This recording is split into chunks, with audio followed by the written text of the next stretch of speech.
أعوذ بالله من الشيطان الرجيم.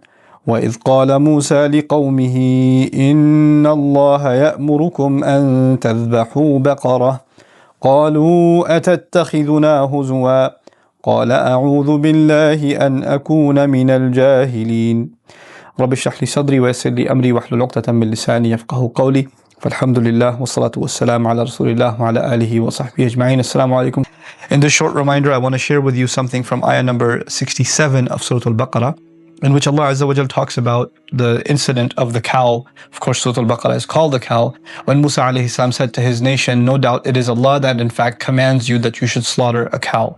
Their first response was, أَتَتَّخِذُنَا هُزْوًا. That's what the ayah says. Do you take us for a joke? Are you kidding us?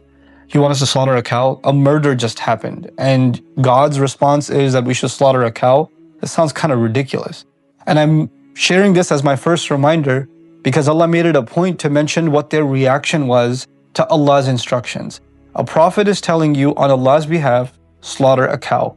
Whether that makes logical sense to you or not, it's God's command and it's validated because it's coming through His messenger, sallallahu alayhi wasallam, or in this case, alayhi salam, Musa alayhi salam. But your response is, are you kidding? أَتَتَّخِذُنَا هُزُوًا? Are you taking us as a joke? And you know what? This is mentioned because this is a timeless problem. So to this day, you're going to have people that hear of Muslims who will hear of an instruction that is clearly from Allah's messenger, sallallahu alayhi wasallam. They're going to say, what, are you kidding me? Are you serious? And that's going to be their reaction. You know, you can't be serious. That's what Islam wants. That's what the Sharia says. That's what the Hadith says. That's what the Ayah says. No way. That doesn't make any sense, etc., etc. This kind of reaction. And this kind of reaction would make Musa alayhi salam extremely upset. So within the same Ayah, قَالَ أَعُوذُ بِاللَّهِ. He said, I seek Allah's refuge. From what? أَنْ أَكُونَ مِنَ الْجَاهِلِينَ. That I should be from those who lose their emotional control. Jahil actually is the opposite of aqil. Aqil is someone who controls their emotions. Jahil is someone who loses them. In this final minute, I want to remind you that this ayah isn't just a warning to those who make a mockery out of Allah's commandments. On the other hand, it's also warning to those who deliver Allah's message, who try to do the work of the prophets, who when they say something on behalf of Allah and it's mocked and it's ridiculed, that they should not lose their cool.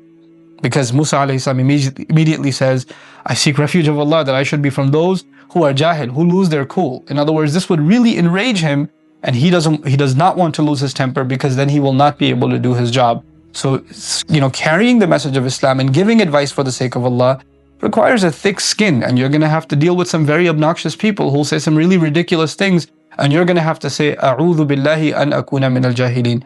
May Allah make us of those who, one, never make fun of Allah's commandments, and two, when they do give advice to each other and they hear things that are inappropriate in response, are able to control their emotions and control their temper. Barakallahu li wa lakum. Assalamu alaikum wa rahmatullahi wa barakatuh.